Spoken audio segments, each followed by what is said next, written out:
Constantine ने जब नर्क के स्वामी शैतान द्वारा दी गई सिगरेट पी तो उसने शैतान को बताया कि मामून बगल वाले कमरे में है और वह गैब्रियल के साथ है। लेकिन शैतान को इस पर यकीन नहीं हुआ। उसे लगा यह जॉन की चाल है ताकि वह नर्क न जाए। जब तक जॉन ने नहीं कहा कि उनके पास डेस्टिनी का भाला है, शैतान को गंभीरता का एहसास नहीं हुआ। इसके बाद उसने शीशा तोड़ा और देखा कि गैब्रियल मामून को मुक्त कर रहा है। जैसे ही शैतान ने एंजेला को उठाया, समय फिर चलने लगा। सोचा भी नहीं था कि गैब्रियल अपनी दिव्य शक्ति से शैतान पर हमला करेगा, लेकिन अगले ही पल समय फिर थम गया।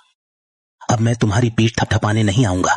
शैतान ने अपने बेटे मामून को नर्क में फेंक दिया और उसके बाद गैब्रियल के गर्व की वजह बनी पंखों को जला डाला। ठीक है, असल में मामून के अनुयायियों ने उस हथियार को ढूंढ निकाला था जिससे कभी भगवान के पुत्र की हत्या की गई थी। उस हथियार की नोक पर अब भी भगवान का खून लगा हुआ था। बस एक विशेष मानव को माध्यम बनाना था और मामून इस दुनिया में आकर इसे अपने कब्जे में ले सकता था। वह माध्यम थी एंजेला। इस समय काबू में आए शैतान ने जब एंजेला को आते देखा तो वह खुशी से पागल हो गया। कुछ गड़बड़ महसूस कर जॉन तुरंत एंजेला को लेकर वहां से निकल गया, लेकिन अगले ही पल एंजेला को एक रहस्यमयी शक्ति ने अपनी ओर खींच लिया। एंजेला को बचाने के लिए जॉन ने मिडनाइट को ढूंढा।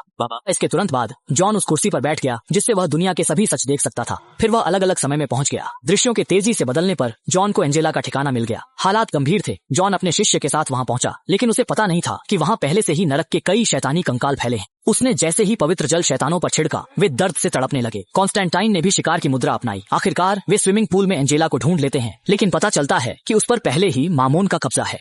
मामून ने जॉन को जबरदस्ती पानी में डुबो दिया। वह उसे मारना चाहता था। अच्छा हुआ उसका शिष्य समय पर उसे किनारे ले आया। फिर गुरु शिष्य ने मिलकर एंजेला को भी बाहर निकाला और तुरंत उसके ऊपर से शैतानी असर हटाने की प्रक्रिया शुरू की। दोनों की कोशिशों से एंजेला को होश आ गया, लेकिन वे खुश भी नहीं हो पाए थे कि जॉन का शिष्य एक रहस्यमयी शक्ति द्वारा हवा में खींचा गया और वह शक्ति उसे बार बार छत से टकराती रही जब तक उसकी दर्दनाक मौत नहीं हो गई। अपने शिष्य की मौत देखकर कॉन्स्टेंटाइन गुस्से में आ गया और उसने अपने बाजुओं के टैटू दिखाकर भगवान को बुलाया ताकि वह सब कुछ पूछ सके। परिणाम स्वरूप प्रकट हुआ स्वर्गदूत गैब्रियल। असल में यह गैब्रियल की साजिश थी। अच्छा हुआ कि जब कॉन्स्टेंटाइन मृत्यु के करीब था, उसने नर्क के राजा शैतान को बुलाया, जिससे शुरुआत का दृश्य सामने आया। सब कुछ सुलझाने के बाद शैतान कॉन्स्टेंटाइन को नर्क ले जाकर औपचारिक रूप से नियुक्त करना चाहता था, इसलिए वह उसे घसीटते हुए नर्क लौटने लगा। लेकिन जल्दी ही उसे एहसास हुआ कि कॉन्स्टेंटाइन का शरीर लगातार भारी हो रहा है और आखिरकार चाहे वह कितनी भी कोशिश कर ले, उसे हिला नहीं सकता। इसके बाद एक पवित्र प्रकाश की किरण नीचे आई और शैतान को समझ आ गया कि कॉन्स्टेंटाइन को सच में स्वर्ग जाने का अधिकार मिल गया है। अब उसकी आत्मा उसकी नहीं रही। जाते जाते कॉन्स्टेंटाइन शैतान को एक दोस्ताना इशारा करना नहीं भूला, जिससे नर्क का राजा शैतान खुद को मूर्ख महसूस करने लगा।